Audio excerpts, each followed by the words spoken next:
Sinampulan ng COMELEC ang mga pasaway na kandidato para sa BSKE elections. Nanganganib na ma-disqualify ang mga aspirant na atat ng mga kampanya.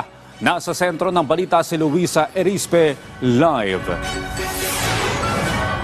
Audrey, mag-iisang buwan pa bago ang barangay at SK elections at 3 linggo na lang bago ang campaign period, may mga pasaway ng kandidato na hanggang sa ngayon o ngayon pa lang nangangampanya na. Kaya na ang Commission on Elections ay nagsampa na ng kaso o disqualification case laban sa kanila. Umabot sa 35 o 35 petisyon ang isinampa ngayon ng COMELEC Task Force Anti-EPAL. Ito ay motu proprio na petisyon o kusang inihain ng Commission on Elections. Ilan sa mga kandidatong nasampahan ay mula sa Region 3, Region 4A at National Capital Region. Bagamat hindi naman pinangalanan ng COMELEC kung sino-sino ang mga ito, lahat sila ay kinasuhan dahil sa premature election campaigning. The petition for disqualification is grounded on violation subsection 80. That's premature campaigning, meaning act of campaigning done outside with campaign period. Alam niyo naman ho, ang campaign period natin mag-start October 19 pa. And they have been conducting campaigning now since they have filed the COC, then that's why we have the reason to file or valid cause to file petition for disqualification against them. Iba't iba naman anya ang naging paraan ng pangangampanya ng mga kandidato. Ilan sa kanila ay hindi nagpaawat at hinayaan pa rin na may mga nakapaskil na posters nila sa kanilang lugar.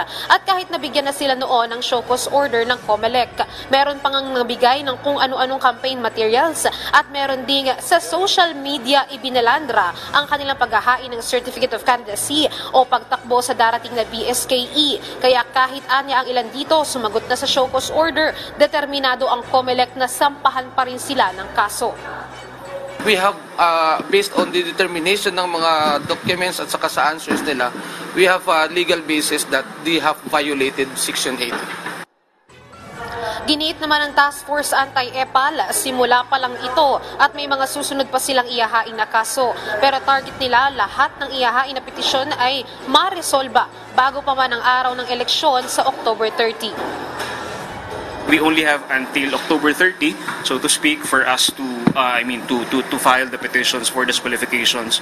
And from the time that the same has been submitted for resolution, then that's the time the Commission will have the period to resolve the cases submitted to us.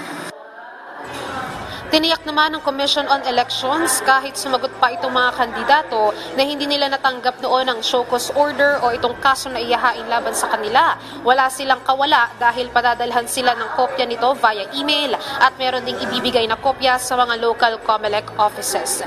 Audrey, matapos nga itong paghahain ng petisyon o disqualification case, inaasahan na iraraffle naman ng COMELEC ang petisyon at magbibigay ng 5 araw para makasagot itong mga nahain ng kaso at kapag napatunayan naman na sila nga ay sumailalim o nagkaroon ng premature campaigning, pumasok sila sa maagang pangangampanya, ay isasampa ang kaso sa korte at mula dito ay magkakaroon sila ng election offense. Audrey. Maraming salamat, Luisa Erispe.